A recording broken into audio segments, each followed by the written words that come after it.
Në pjesën e fundit, le të themi, është pjesa që i përket Partisë Demokratike dhe opozitës. Ndjekim se si është shprehur McAllister për Berishën, por edhe për protestat e dhunshme të Partisë Demokratike.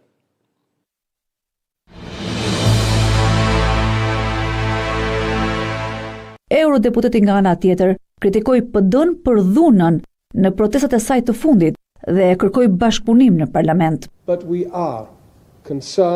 Ne jemi të shqetësuar për polarizimin politik në këtë vend. Inkurajojmë stabilitetin politik dhe dialogun. Majoranca qeverisëse të krijojë hapësirë edhe për angazhimin e opozitës dhe opozita të bëhet më bashkëpunuese. Protestat e dhunshme nuk janë një mjet i pranueshëm në një shoqëri demokratike. McAllister dhe delegacioni i Parlamentit Evropian u takuan me Ramën, Peleshin, krerët e grupeve parlamentare dhe me shoqërinë civile, por nuk shkuan në selin blu. Nga udhëheqësit e Partisë Demokratike ne patëm mundësi të takonim zotin Gazmend Bardhi, zonjën Jorita Tabaku dhe zonjën Albana Vokshi, por unë nuk do të takohem me zotin Berisha. Eurodeputati bëri thirrje për një reformë reale zgjedhore, sa më shpejt dhe me përfshirjen e opozitës.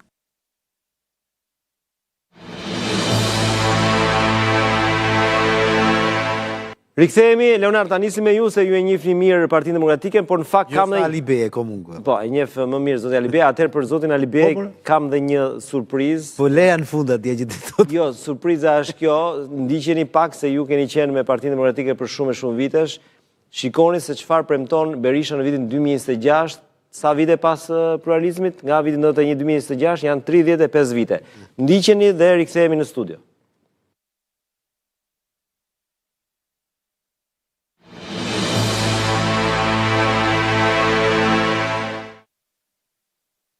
Pa diskutim që ne do bëjmë çdo efort, çdo përpjekje për t'i dhënë përgjigjen më të merituar vërtetimeve, certifikatave, tapive dhe të gjitha problemeve të pronësisë. Do bëjmë gjithçka për kompensimin, për rikthimin, kompensimin e pronës tek pronarët dhe rikthimin sajër që ajo është e mundshme. Ne krijuam nga fondi publik 70.000 hektar tokë për të kompensuar pronarët, që të gjithë ja u ka dhënë oligarkëve dhe narkotrafikantëve. E shkatroi fondin. Po ne prapë dy çështje të trashëguara, çështjen e pronarëve legjitim dhe të përndjekurve politik, ne do t'i kemi në krye të agjendës sonë. Zoti Alibej, këtu ka disa mesazhe. Një që Berisha vazhdon me premtimet e vitit 91 dhe nuk ka ndryshuar, e dyta që ai nuk do lëviz nga Partia Demokratike, edhe pse McAllister nuk e takoi, duke mos e njohur në një farë mënyre si kryetaren e PD-s, cila është e ardhmja e PD-s po edhe opozitës, e cila duket se s'ka asnjë ndryshim, s'ka asnjë, le të themi, s'ka asnjë mendje për ndryshuar. Një mesazh kam vetëm se s'ka të tjerë. Këto 2-3. Jo, kjo më pëlqeu kjo e ish-pronarëve. Edhe ju kur keni qenë ministër drejtësie në qeverisje, keni trajtuar, stërtrajtuar sa ligj janë bërë. Ka sens më që të ketë premtime për ish-pronar dhe për ish të përndjekur sot, pas 36 viteve? Sens ka gjithmonë që për shtresat ku jo vetëm fati, por individi, sidomos qeveria i ka rënë në qafë, ka gjithmonë sens që t'ju japësh minimumi atë se çfarë padrejtisht ju është rënë në qafë. Okej. Ka gjithmonë.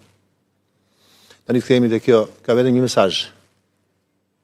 Po i përmbledh gjithë ato që thatë juve. Një njeri që nuk kam shpresë për të ardhur në qeverisje, e lëshon gojën, thotë edhe gjëra të cilat nuk i bëjnë sens më, dhe për më tepër që janë dhe në kontradikt me ato se çfarë ka thënë dikur.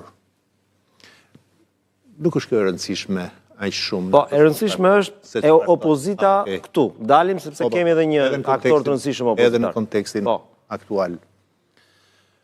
Se që Sali Berisha çfarë thot sot, nuk e thot nesër, kjo tashmë është bërë kjo dihet. Ditur tashmë. Po marrim analizën e të sotme, se ngjarjeve të sotme. Se këtu ka vërtet lajme në fakt. Çfarë tha McAllister? Se për i kthemi edhe një herë.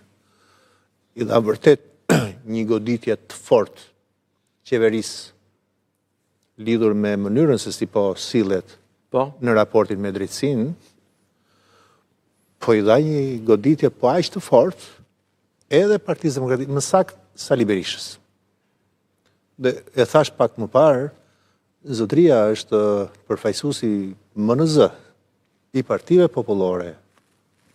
CDU-s, afër normalisht me Partinë Demokratike dhe nuk shkon e takon. Do të thot ka rifreskuar dhe një herë qëndrimin konsistent në raport me personazhin politik Sali Berisha. Ngelet në ngrata. Edhe nga europianët? Po, akoma më shumë mbas kaq kohësh se mirë amerikanët patën arsyet e tyre, morën ata e me radhë.